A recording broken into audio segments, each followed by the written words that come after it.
Title: The HOA Wars, Officer Carter vs. The HOA Tyrant. 911. What's your emergency? The dispatcher's voice crackled through the line, professional and calm, prepared for the worst. But what came next wasn't an emergency, at least, not by any sane person's standards. A sharp, nasally voice responded, laced with urgency. There's a dangerous trespasser in my neighborhood. The dispatcher's tone shifted slightly. Can you describe the suspect? Yes. He's a man standing in my driveway. A pause. Wait, you mean your driveway? No, but it should be mine. The dispatcher had heard some ridiculous calls before, but this one had to be one of the dumbest. Little did Karen Whitmore know, the man she was calling 911 on wasn't just any random trespasser. He was Officer Jake Carter, an active-duty police officer, standing on his own property. Jake had been living in the neighborhood for less than a month, and already, he was starting to think early retirement in the countryside sounded like a better idea. He had bought his home outside the HOA's jurisdiction on purpose. He didn't want to deal with absurd rules about mailbox colors or garbage cans being a half-inch too far from the curb.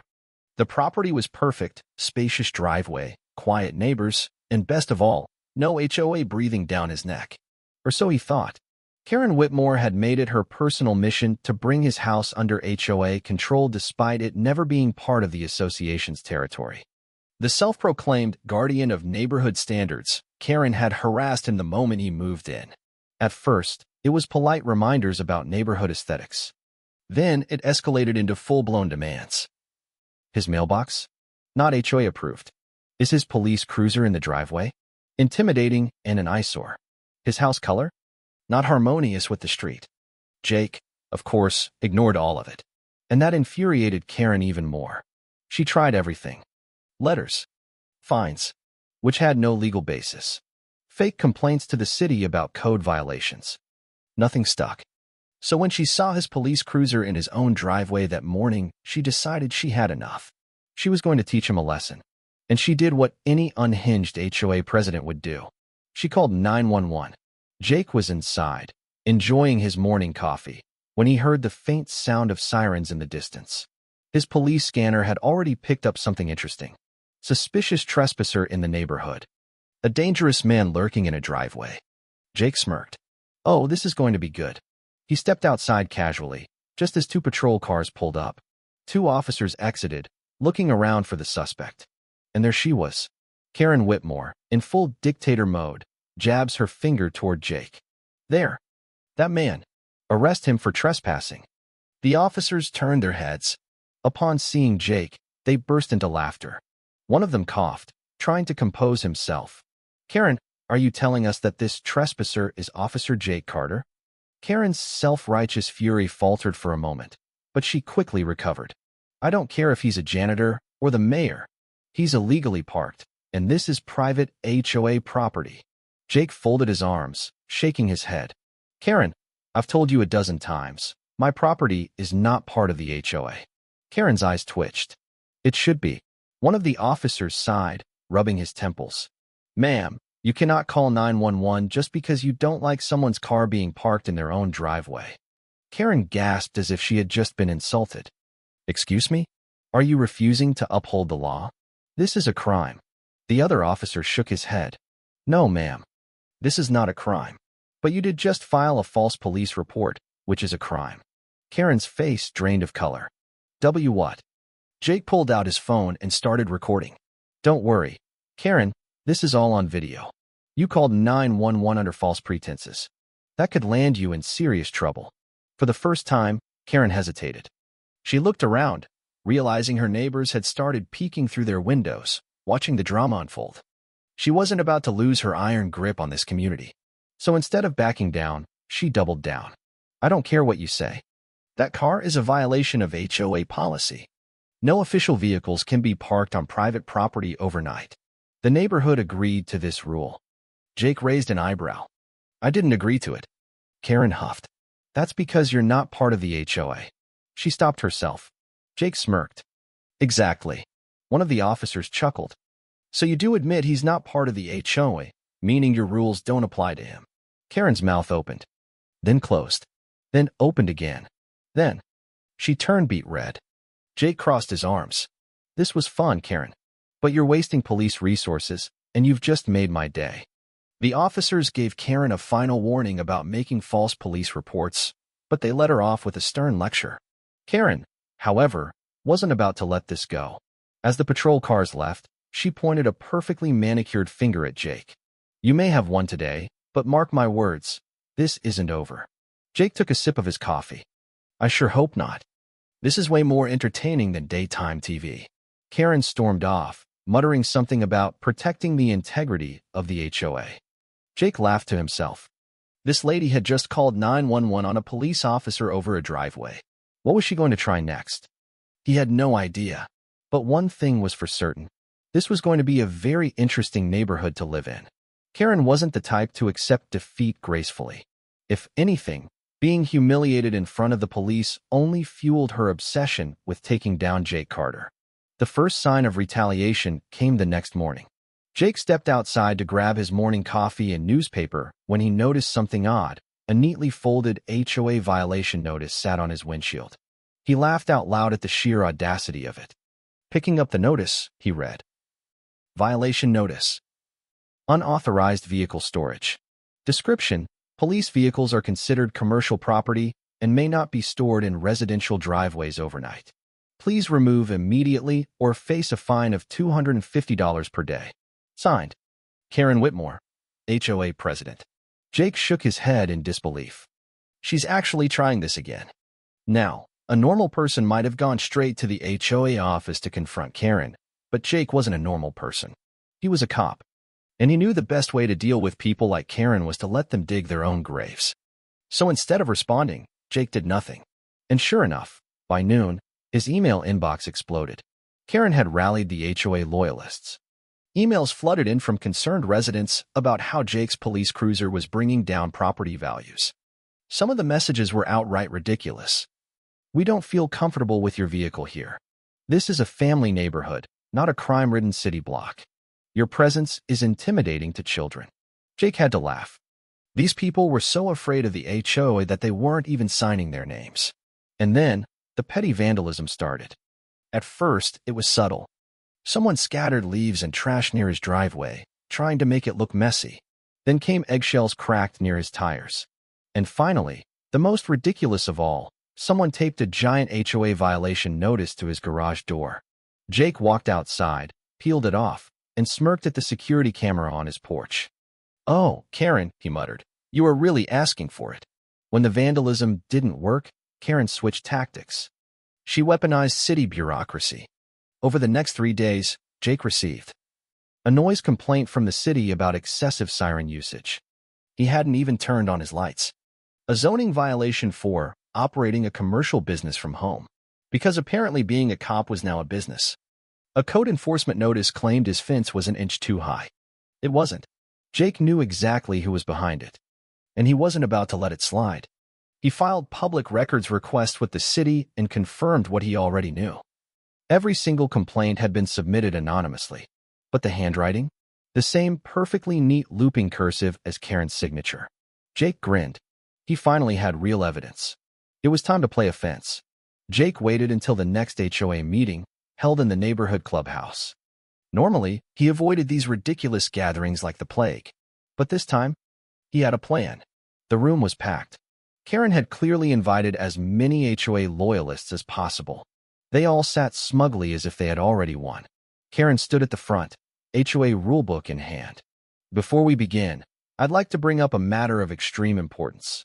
Officer Carter's vehicle continues to violate HOA guidelines, and we must take immediate action. Murmurs of agreement rippled through the crowd. Jake stood up, smiling. Actually, I'd like to address that. Karen narrowed her eyes. There's nothing to address. You're in violation. Jake reached into his bag and pulled out printed copies of the fake complaints. He held them up for everyone to see. You see, Karen, I did a little digging. Turns out, someone's been filing fraudulent complaints against me with the city. Karen's face twitched. What are you implying? Jake smirked. I'm not implying anything. I'm stating a fact. These complaints all came from one person. And wouldn't you know it? The handwriting matches exactly the notices you've been leaving on my car. The room fell dead silent. Karen's mouth opened. closed, opened again. She looked like a fish gasping for air. Jake continued. So here's where we stand. You filed fraudulent complaints. You vandalized my property. And you've harassed a police officer. Gasps spread through the room. A few of Karen's loyalists started inching away from her. Jake went on. I could report this to the police department and city attorney. That means fines, maybe even criminal charges for falsifying reports. Karen's face went ghost white. Or, Jake paused dramatically. You can drop this whole thing and admit you were wrong. Karen glared daggers at him. Her entire grip on the HOA was slipping.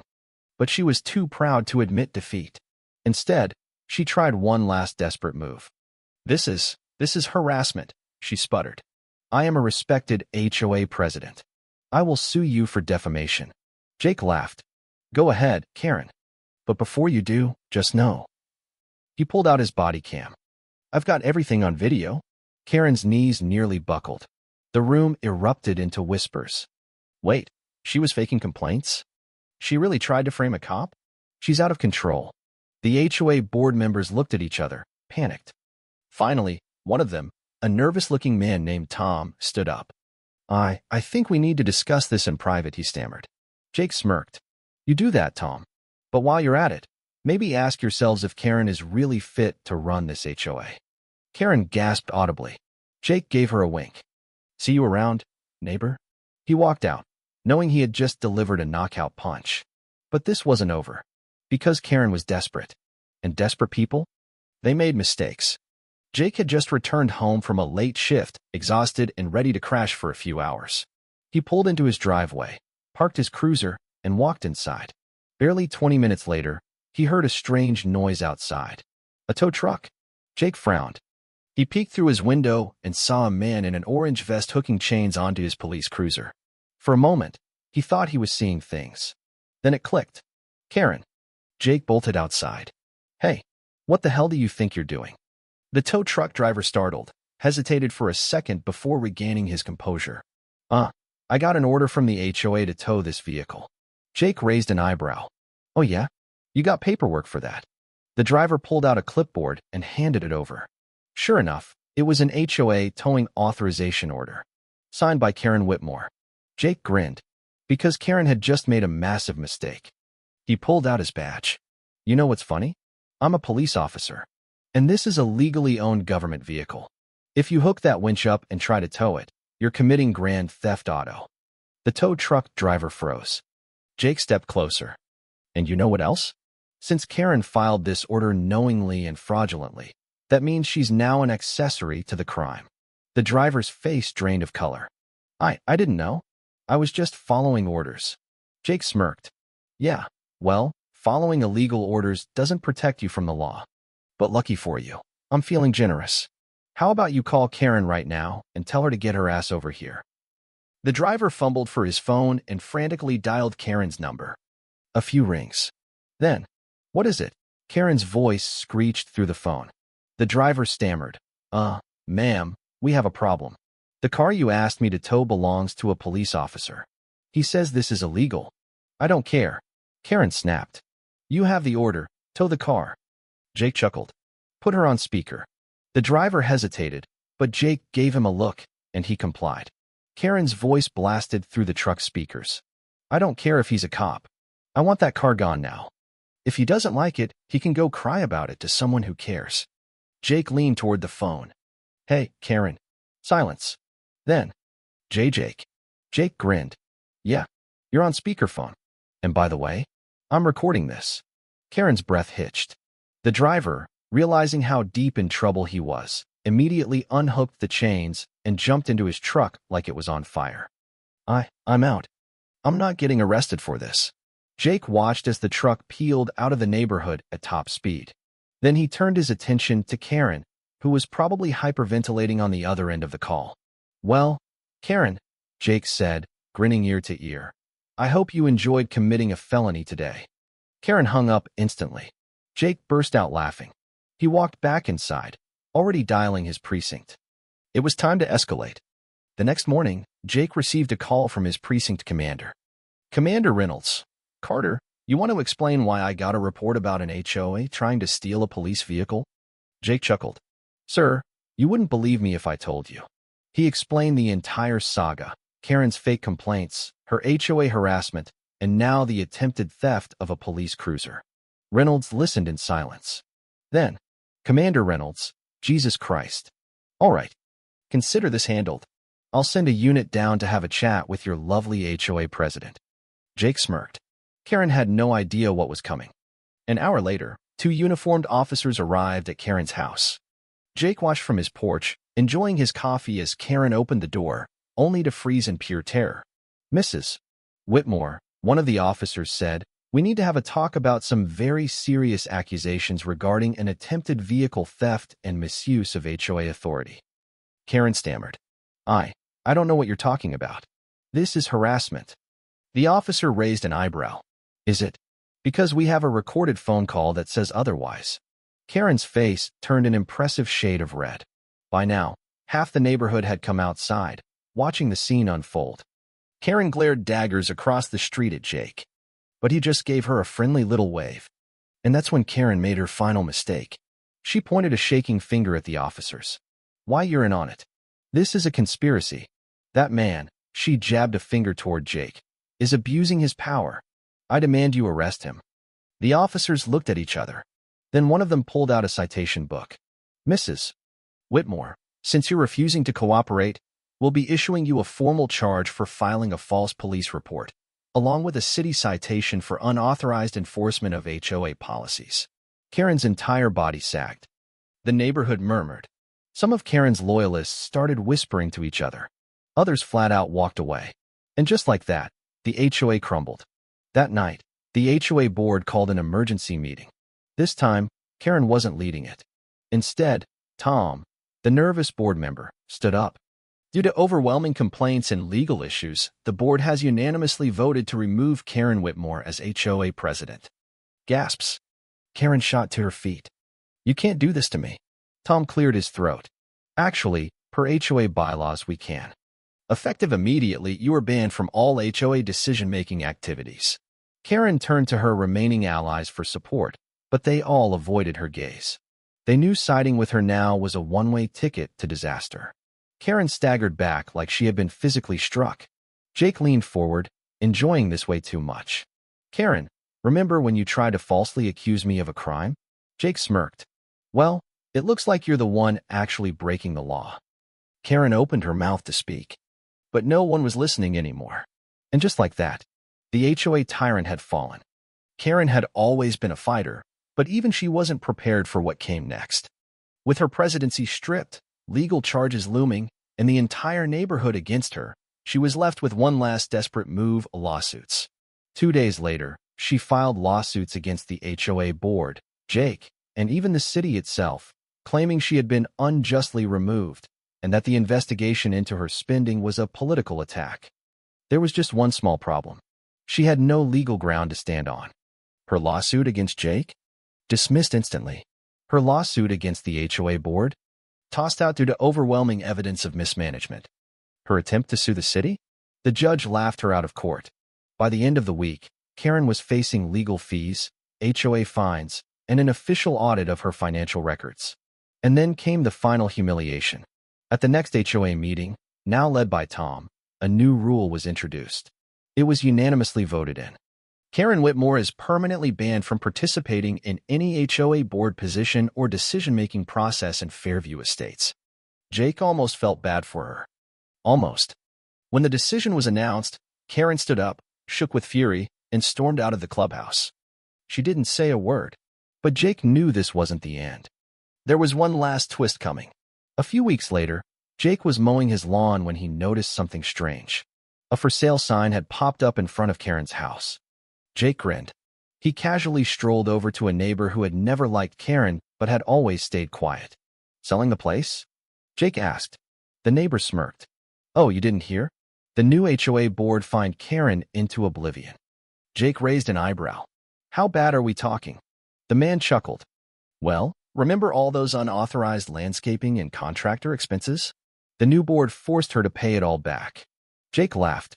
Karen, the queen of fines and HOA tyranny, had been taken down by her own rules.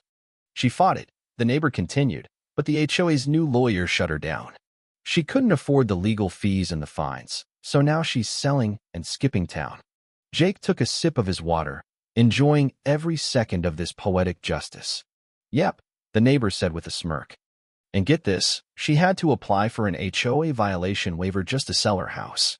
Jake grinned ear to ear. The very HOA Karen had weaponized against everyone was now the reason she was being forced out. The day Karen moved out, Jake and a few neighbors watched from their porches. Karen packed up her overpriced car, looking furious the entire time. She refused to make eye contact with anyone as she drove off. Jake couldn't resist. He gave her a slow, casual salute. Karen sped off without a word. And just like that, Fairview Estates was finally free. The neighborhood threw a small block party that weekend. It wasn't officially labeled a Karen is gone celebration, but everyone knew. Jake enjoyed his drink, leaned back in his chair, and chuckled to himself. Karen thought she ruled the HOA, but in the end, she was just another power-hungry fool who got exactly what she deserved. The day after Karen sped out of Fairview Estates, the neighborhood felt different. Lighter, like a dark cloud had finally lifted. No more ridiculous violation notices. No more threatening emails. No more Karen. Jake stepped outside and took a deep breath. The air smelled like freedom. As he walked to his cruiser, a few neighbors gathered around, grinning. Well, Officer Carter, Linda from the HOA board said, I have to admit, I never thought I'd see the day. Jake chuckled. You and me both. Another neighbor, an older man named Bob, snorted. I still can't believe she fined herself out of her own house. Jake smirked. I told her to stop harassing me, but she just couldn't help herself. The group laughed. And just when Jake thought the drama was over, a black SUV pulled up in front of Karen's old house. The neighbors went silent. Then, a real estate agent stepped out, followed by a man in a sharp business suit. Linda squinted. Wait, is that? Bob's jaw dropped. No freaking way. Jake folded his arms, watching as the man examined the property with a calculating look. Then it clicked. The new buyer was the president of the city's police union. Jake grinned. By the next week, it was official. Karen's old house had been purchased by none other than Chief David Reynolds, Jake's police commander. The neighborhood exploded with gossip. I heard he's moving in his whole family. Does this mean we're going to have 2 cops on the block now? This is too good. Jake? He was enjoying every second of it. One evening, Chief Reynolds himself came over, beer in hand. Carter, he said, taking a sip. I just want you to know, I got the full story about Karen. Jake smirked. Yeah. Reynolds grinned. Oh yeah. I read every HOA violation she filed against you. Hell, I think half the precinct knows about it by now. Jake laughed. So you just happened to buy her house? Reynolds shrugged. Let's just say, I love a good deal. The bank foreclosed on her before she could finish fighting her HOA fines. I picked it up for dirt cheap. Jake shook his head in disbelief. That's poetic justice. Reynolds chuckled. And the best part? First thing I'm doing as HOA president. Jake raised an eyebrow. Let me guess, getting rid of those stupid parking restrictions? Reynolds nodded. And after that, making sure Karen is banned from ever moving back. Jake grinned. Now that's a rule I can get behind.